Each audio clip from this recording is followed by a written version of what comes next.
Izmolit ću što sam naumio.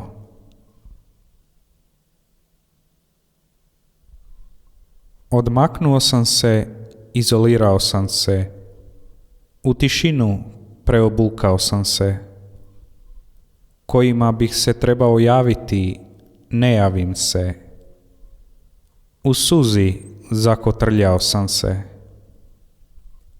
Šutnja mi je drugi dom. U čekanju iskušava me.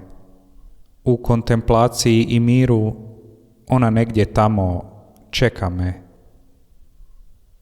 Ali ja ništa ne mogu. Moram molitvom ići naprijed.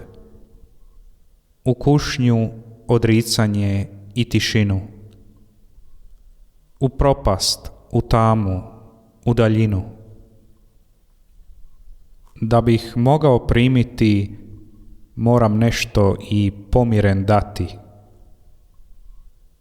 Ne mogu sebe ni oca varati, nadajući se uslišanje da vrati. Da ne bi izgubio što sam posadio, da nisam uzalud u nadi radio. Sklopljene uz malo te muke, nebom da postanu otvorene ruke. Još neko vrijeme proći će, da mogu opipati duhovne plodove,